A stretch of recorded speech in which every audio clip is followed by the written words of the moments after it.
All right, it is now time that we will go and end this episode off with the grand finale.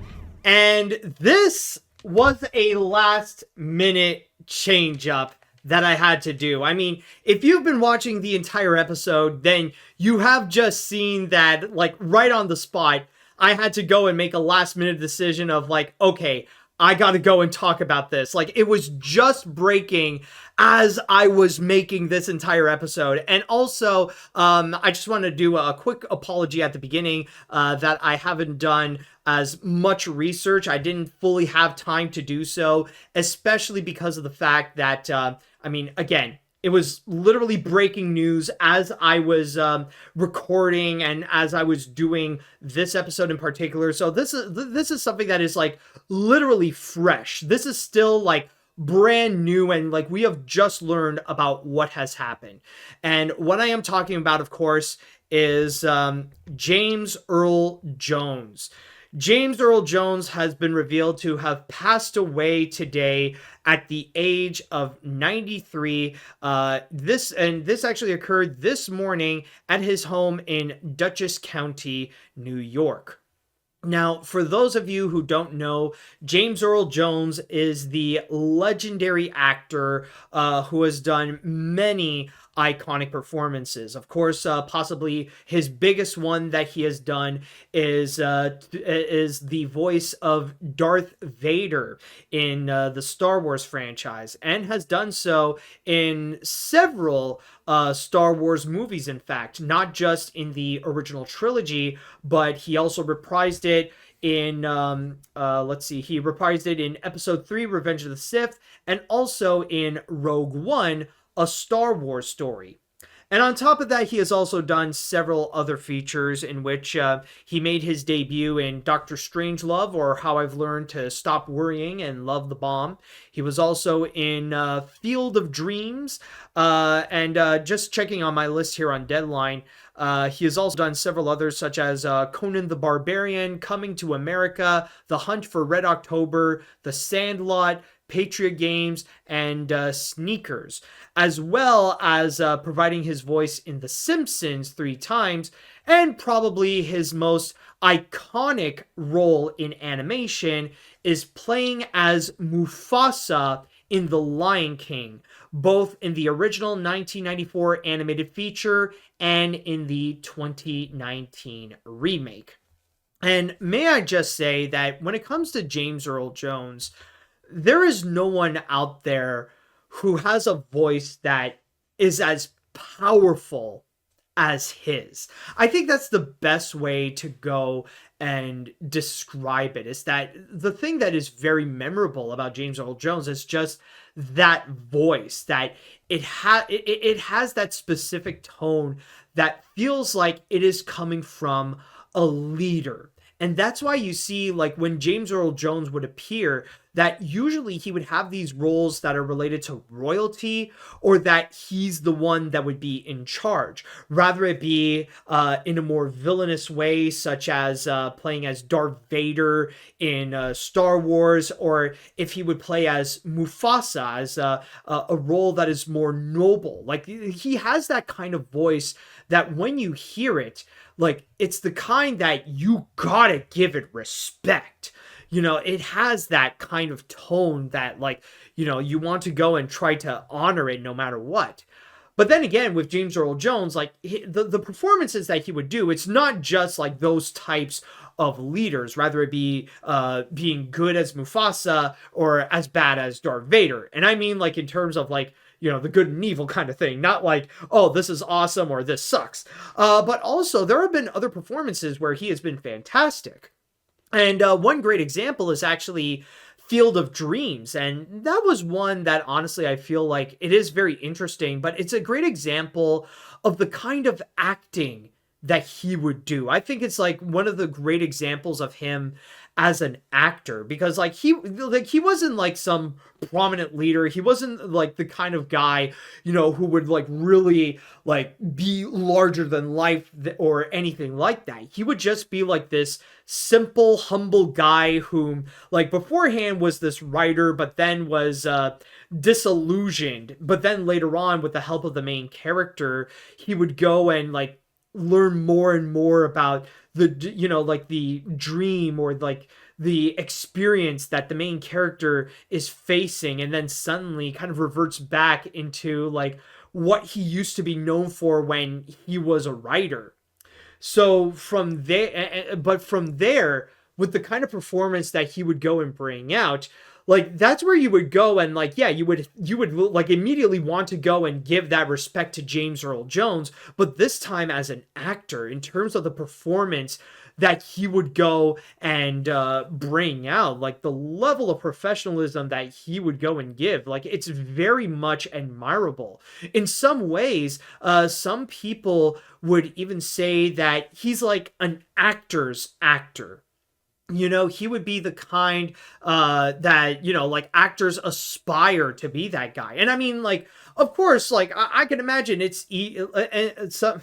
I see some people have mentioned like, is Field of Dreams worth watching? Absolutely. I think it is a movie that is worth checking out at least once, especially when Field of Dreams is actually a pretty iconic movie in itself. I mean, like if you've heard the quote of "If you build it, they will come," it actually came from that. So yeah, I highly recommend you go and check it out, and especially to go and honor James Earl Jones, I highly recommend you go and see that. But of course, I mean, we're all animation fans, and if we are actually, you know what? Here, let me just go and here, here, we might as well go and like double check on his filmography, because like I was about to say like we'll talk about Mufasa, but there have been some other animated roles that he was in as well. So just to go and double check on like the filmography, yeah, oh boy. Like apparently like his filmography, like the work that he has done actually has its own Wikipedia page. Like this is James Earl Jones stage and screen, and there's like so much that he has done. So yeah, like in terms of the voice, yeah, he did Darth Vader, of course. He was also the titular Emperor of the Night in Pinocchio and the Emperor of the Night. He was also the narrator of Freddy as Froz. He was, yeah, then right over here you got Mufasa, like he was the voice of Mufasa. There was also another I don't know if they listed here, but I remember where would it be? Yeah, okay, there we go. Like he was also like, this is another like Darth Vader type role that he did. He was also the voice of Omadon in Flight of Dragons, and his like I'm not a big fan of Flight of Dragons, admittedly, but I gotta say his performance as Omadon is definitely one of the true highlights of that film. Like you definitely do get those Darth Vader vibes. Some of the other roles, like just want to see other voiceover roles he did. Apparently he did the voice of Kibosh in Casper: A Spirited Beginning. Let's see. He also reprised his role as Mufasa in The Lion King 2, where he said, "We are one." Let's see. He also did he was the voice of Martin Luther King in Our Friend Martin. Let's see. Is there any others that he did? He did a voice box in Robots. Let's see. More Darth Vader. He was apparently in a Jack and the Beanstalk movie in 2009. He also did, what the fridge is this? Quantum Quest, a Cassini Space Odyssey, apparently is an animated educational documentary in which he was the voice of the professor. Yeah, that's pretty much what he has done so far. And with his final performance officially being Coming to America. Has he done, oh, actually, there's also some animated, I want to see if he's also done some voices. Oh, he was in Garfield and Friends as Diablo, interestingly enough. Okay. Oh wow, Garfield and Friends has a James Earl Jones appearance. Dang. All right. He was also in something called Happily Ever After: Fairy Tales for Every Child as King Dakar from the episode The Valiant Little Tailor. Let's see. He was in a Merlin series. He voiced Santa in Recess. Okay, interesting. Let's see. He voiced a toilet in According to Jim. And he was also the voice of Darth Vader in Star Wars Rebels. I wonder if he's also done. Let's see. I want to see what he has done in terms of theater, because he's also a prominent theater actor, and it's part of the reason why he was in. He was. It was part of the reason, like, how he got his EGOT. So he got an Emmy, an Oscar, a Grammy, and a Tony Award. So, like, yeah, he's done. Like, he played as Othello in Othello. He was the Prince of Morocco in The Merchant of Venice. My God, like he was King Lear. He was Lenny in Of Mice and Men. Then you got he played Hoke Colburn in Driving Miss Daisy. He was Big Daddy in Cat on a Hot Tin Roof. He's definitely done quite a bit. Oh, and he even interestingly enough, okay, well, he even did Mufasa in a Lion King game, and okay, well, it's archived. Well, it's not technically, like, he didn't do voices like, he didn't do voices in Kingdom Hearts 2, but they used, like, his archived footage. Okay, I see. But as you could see here, like, he has done so many different voices, more so than just, like, Darth Vader and Mufasa. But, like, you could see, like this is just an example of all of the entire talent that he has done, like, doing so many things, like, whether it be as a narrator, like he's done it all, from stage to screen to television to movies to doing narration to doing characters to being on camera to being in front of the mic.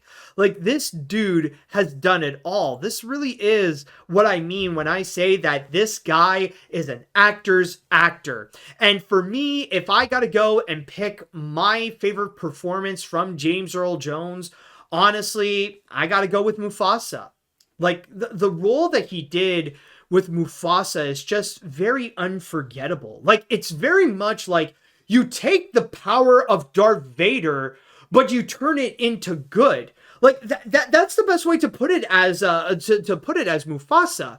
It's very much like a good Darth Vader. Like, it has that powerful aura that this is a leader that you should respect, but this is a guy who earns that respect, the kind that, like, you gotta go and respect it. And I mean, like, who could forget possibly one of the best moments from The Lion King, or probably one of the best moments from any animated film in general? It's gotta be the scene. It's gotta be the scene where Simba is technically reunited with Mufasa, but through the clouds. When Mufasa wants to go and give Simba that speech to go and to say, remember who you are. In fact, why don't we go and actually look for that clip here, just to, like, have a bit of a reminder. Okay, yeah, there you are. Okay, so just have just as a quick reminder of, like, this scene in particular, so that we could go and have something to honor and to give a fresh example of his performance right over here.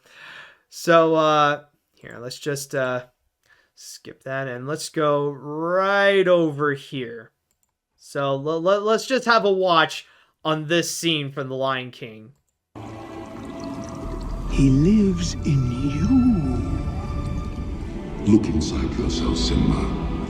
You are more than what you have become. Man, even just watching it, I've seen that thing so many times, and yet that scene still gives me chills.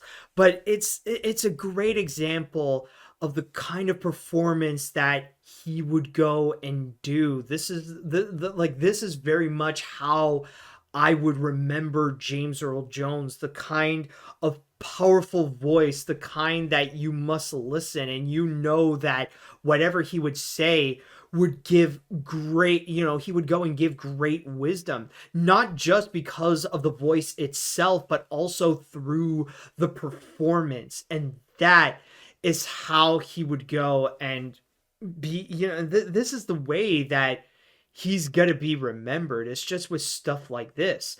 And I mean, yeah, sure, he tried to do the same thing with the 2019 film, but this might be a bit of a hot take, but honestly, yeah, they should have cast someone else instead of James Earl Jones, because even on that film, you could tell that the dude was really getting old, and that with his voice, he sounded more like Simba's great grandfather more so than Simba's actual dad. He's like, Simba, you must take your place in the great circle of life. And I can imagine, the scene where Scar was about to throw Mufasa down the wildebeest.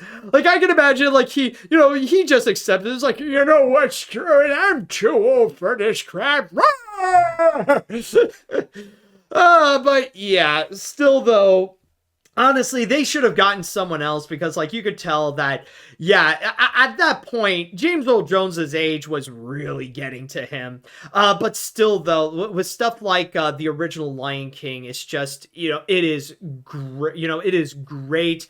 And it is so unforgettable. And I mean, just looking back overall with James Earl Jones, I mean, I think it's safe to say that it is very tragic, especially right now, just hearing about it. But I mean, the dude lived a full life. He passed away at the age of 93.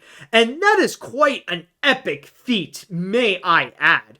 He deserves to live that full life. And he absolutely lived it to the fullest to go and become one of the most unforgettable and one of the most respected actors in the business, in history in general. So I must say that with James Earl Jones, I know with this whole thing, it was admittedly it's all very impromptu. It's all last minute, and even as I'm doing this, I'm still registering the fact that this officially happened. But may I just say that with I hope with this whole segment that this could help give a little bit of an example of the legacy that James Earl Jones has put out. And regardless of what it may be, whether it be through his performance on stage, through his voice, through his acting on camera, for television, or for movies, or for whatever, or rather it be playing iconic roles like Mufasa or Darth Vader, honestly, I think this is one of those cases where this guy has at least one performance that people will never forget. So honestly, may James Earl Jones rest in peace, and may his legacy be forever remembered as the kind of acting career that all actors aspire to have, even for myself, honestly. I'm mainly going for, for me personally, yeah, I mainly want to go for being a voice actor, but if I can have the kind of career that James Earl Jones has, honestly, I would be happy. Honestly, I would be honored to even be close to the level of where James Earl Jones is. Honestly. All right, so with that said, now I would like to go and pass this on to the chat wall, and I'd like to know, what do you all think about the recent news, and also share your favorite memory related to a James Earl Jones performance. What's your favorite role from him? What's your favorite project that he was involved? Let me know what you think. Let's see. Considering this news broke during the podcast, I'm still trying to process it, but it truly is shocking and tragic. James Earl Jones truly was a legend, rather it be with his performance as Mufasa, or the fact that he helped create one of the greatest and most iconic movie villains of all time with Darth Vader. So overall, he will absolutely be missed.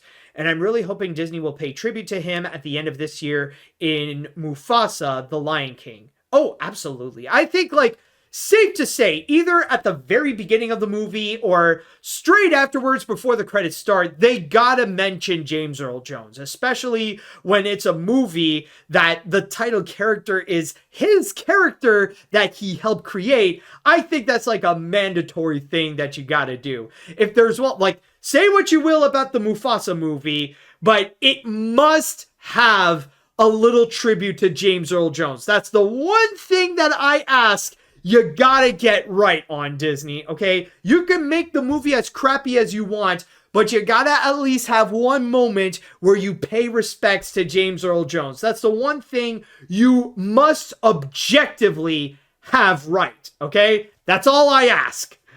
Oh, let's see what else we got.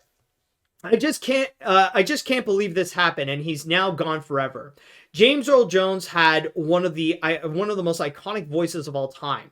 He will always be remembered as both Darth Vader and Mufasa. Props for him for doing his voice as long as he can until the Obi-Wan series. I actually went to his Disney Legends ceremony back in 2019. Sadly, he didn't show up for it, but I'm glad to see him getting this honor. I'm sure he was pretty chill dude, and he will definitely be missed for sure. Yeah, for the stories I've heard with James Earl Jones, like I don't think there's been much stories that they would say that he's like a really stingy douchebag or anything like that. Like, from what I've heard about James Earl Jones as a person, he's generally a chill guy. Let's see.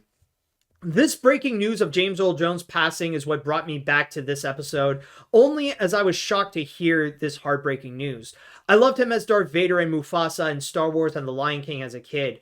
I even enjoyed him in other movies he was in as I got older, like Doctor Strangelove, Coming to America, The Sandlot, and The Hunt for Red October, for example. He's a legendary actor that I'm going to miss, and may the king rest in peace. Oh yeah, I think it is safe to say that with all the different roles that he got, I think it is fair to call him a king, because honestly, in terms of entertainment, he is absolutely a king. Let's see what else we got here.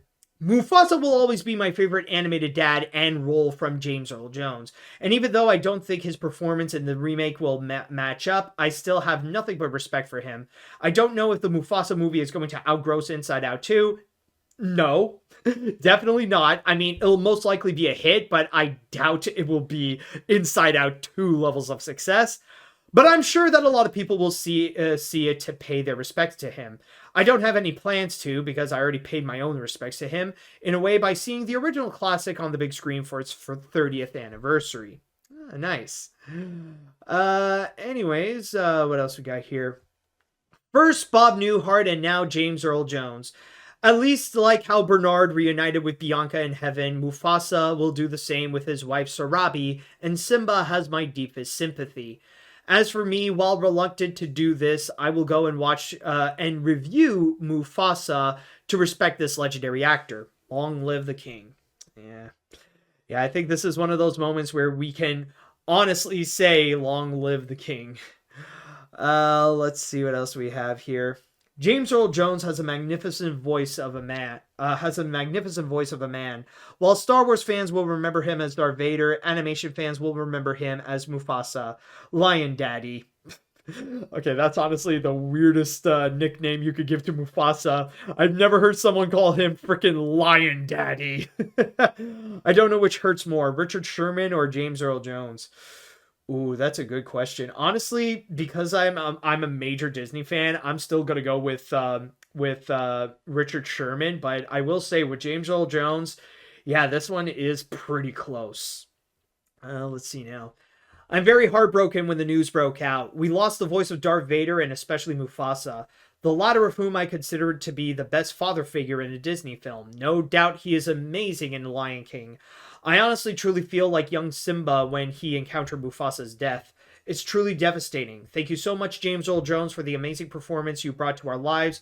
You were our king in the film we watched. Long live the king. Yeah, let's see what else we have. A sad, sad day for the galaxy far, far away. Whoever it was that found this news must have sensed this great disturbance in the force, so to say. First we lost a droid, then we lost a Wookiee, and then we lost a princess. Now we lost a Sith. What is next? A bounty hunter? Well, it looks like he's now one with the Force, and it's one of those great kings. looking down on us from those stars. Fare thee well, great one. May the force be with you. Lisa, hey, we gotta have at least one Star Wars tribute there. I just found this. I just found this at the same time as you did, and I can't help but be devastated. James Earl Jones couldn't be, if not the greatest actor on account of film, television, etc. Rather it be Mufasa, both animated or live action, and all the roles of Darth Vader in Star Wars. Even at one point, I wish he would do a full movie on Darth Vader. It'll never be the same without his performance and his iconic tone, voice, especially he truly does sound like a leader. We look up to the stars for you, Jones. May the force be with you. We will always remember.